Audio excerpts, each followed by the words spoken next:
Hi everyone, today I'm going to be showing you how to make a drop shadow brush in Procreate. And it's pretty simple to do. A student of mine actually showed me this trick and I really liked it. So I'm going to show you how to do it in this video. To start, we want to go to our gallery, use a square canvas. I'm going to go to layers, turn off that background color. I'm going to go into my brushes. I'm going to use monoline under calligraphy. Make sure your color is white. I'm going to make my canvas a little smaller so I can see the whole thing. And I'm going to start by drawing a white circle in the top left hand corner. Holding it so quick shape cleans it up. I'm going to tap my screen and get that perfect circle shape. I'm actually going to make it a little smaller. It's a little too big. I'm going to drag over the white and fill that in. Now I'm going to go to layers, duplicate my layers, and I'm going to go to the bottom layer. I'm going to grab the arrow tool and drag that over. Right now it's white, but I'm going to fill it in with a dark gray in a minute, but I'm going to drag it over so that they overlap slightly. The more they overlap, the closer the shadow will be to the actual color you're painting with. So you can play around with where you want to put this and just make different brushes with different types of drop shadows.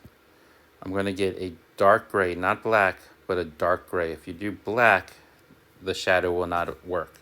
Has to be a dark gray. It can be a little lighter than the one I'm using here, but it cannot be black. I'm going to go to the actions menu where the wrench is, go to add and say copy canvas. I'm going to go to the brush menu. I'm going to hit plus to make a new brush. Now on the left hand side, I'm going to go to shape. This will bring up the shape source, and I'm going to hit edit next to where it says shape source. This brings up the shape editor, and I'm going to say import. Now I could have exported those two circles as a PNG file and then imported them as a photo, but because I copied them, I'm just going to paste it. And I'm going to say done.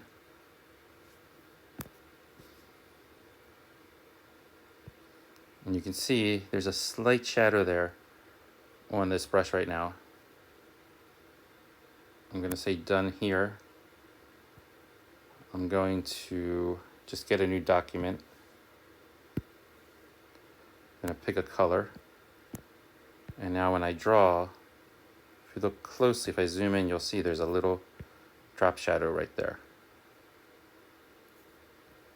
Now, like I said, the drop shadow will be different depending on how far away you make it from the original circle. Here's one I did earlier.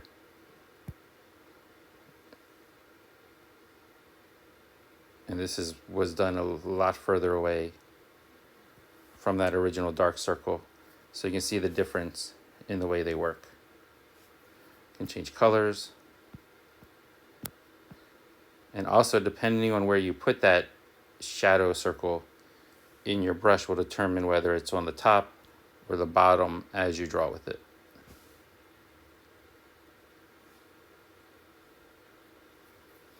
It's a pretty cool trick. Play around with it, experiment with it, make your own drop shadow brush. Thanks for liking this video, subscribing, ringing that bell, and I'll see you next time.